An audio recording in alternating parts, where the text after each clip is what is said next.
टंडोजाम मां सिंधियाना news network जे reporter Sarfaraz Ahmad मूजिब town municipal corporation Tando Jam जे मुलाज़मनि खे 2 महीननि खां पघारूं न मिलण ख़िलाफ़ ज़ुबैर कुरैशी, गुल हसन जमाली, सज्जाद अली लाशारी, उस्ताद अमीर सिपियो, उस्ताद हाकिम मिर्जा जे अॻवाणी में मुलाज़मनि पारां 2 कलाक कम छॾ टोकन हड़ताल करे एहतिजाजी मुज़ाहिरो कयो। मुज़ाहिरे दौरान मुलाज़मनि पारां पघारुनि लाइ सख़्त नारेबाज़ी कई वई। मुलाज़मनि मीडिया अॾो दाहींदे चयो त असां पंहिंजी ड्यूटी मुस्तक़िल ईमानदारी सां सर अंजाम ॾींदा आहियूं, पर पोइ बि असांखे 2 महीननि खां पघार न ॾिनी पई वञे, जंहिं सबबु असां पंहिंजे बचनि समेत बुखूं काटण ते मजबूर आहियूं। हुननि वधीक चयो त हिन ख़तरनाक महांगाई वारे दौर में पघार न ॾियणु मुलाज़मनि खे ख़ुदकुशी करण ते मजबूर करणु आहे। असां पंहिंजे बचनि खे आला तालीम ॾियारणु त परे जी ॻाल्हि, पर उन्हनि खे हिकु वेलो मानी लाइ बि परेशान आहियूं। हुननि वधीक चयो त म्यूनिसिपल इंतिज़ामिया वटि पेट्रोल, डीज़ल ऐं ॿियनि ख़र्चनि लाइ हर वक़्तु पैसा मौजूदु आहिनि, जॾहिं त हुननि खे असांजा बुखिया बचा नज़र नथा अचनि।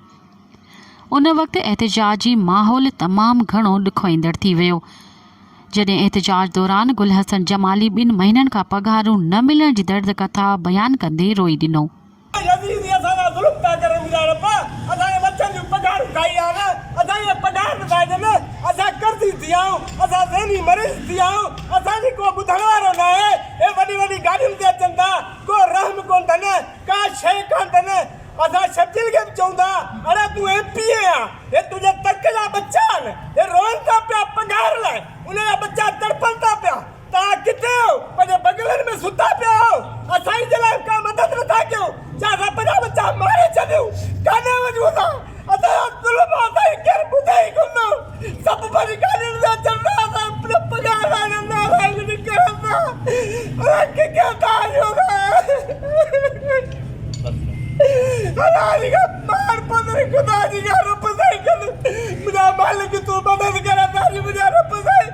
मुलाज़मनि चिता ॾींदे चयो त जेकॾहिं सुभाणे शाम ताईं असांजूं पघारूं जारी न कयूं वयूं त पोइ ख़मीस खां डिस्पोज़ल पंपिंग मशीनूं बंदि कई वेंदियूं।